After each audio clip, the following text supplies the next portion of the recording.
Hi friends, இது என்ன வீடியோன்னு பார்த்தீங்கன்னா சாய்பாபா கோவிலுங்க.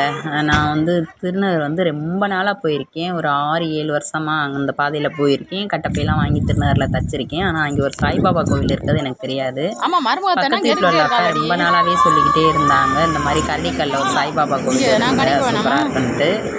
அது எவ்வளோ நாள் பிளான் பண்ணால் அமைப்பில்லை. இன்றைக்கி பாருங்கள், நியூ இயர் அன்றைக்கி எங்களுக்கு ஒரு வாய்ப்பு அமைஞ்சதுங்க.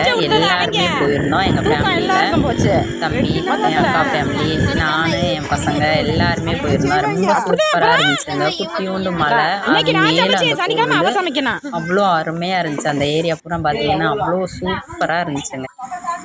வீடியோ பார்க்குற நீங்கள் யாரும் இந்த கோயிலுக்கு போயிருக்கீங்களா அப்படின்றத கமெண்டில் சொல்லுங்கள். கோயில் குட்டியாக இருந்துச்சு, ஆனால் அவ்வளோ அருமையாக இருந்துச்சுங்க. நான் வந்து திருவேடகம் சாய்பாபா கோயில் ரொம்ப ட்ரிப் போயிருக்கேன். இந்த கோயில் போனதே கிடையாது, இதுதான் ஃபஸ்ட் டைமு. அவ்வளோ அருமையாக இருந்துச்சுங்க. ரொம்ப குட்டியான சாய்பாபா, சிம்பிளான கோவில், அழகாக அவ்வளோ சூப்பராக இருந்துச்சு. மலையடி வரானே உங்களுக்கு சொல்லவே தேவையில்லை, ரொம்பவே அழகாக இருக்கும். அவ்வளோ அருமையாக இருந்துச்சு. சரின்னு ரிட்டன் கிளம்பியாச்சுங்க. அப்படியே வரும்போது பார்த்தீங்கன்னா பசங்க கப்பலில் உட்காந்துருந்தாங்க. என்னை கூப்பிட்டாங்க. அப்படியே கப்பல் போனோன்னா இவங்க சாண்ட்விச் ஆர்டர் பண்ணியிருந்தாங்க. பார்த்தீங்கன்னா நம்ம டீம் மெம்பர்ஸ் எல்லாருமே வந்துட்டாங்க. பார்த்தோன்னே உள்ளே நுழைஞ்சிட்டாங்க எல்லாருமே.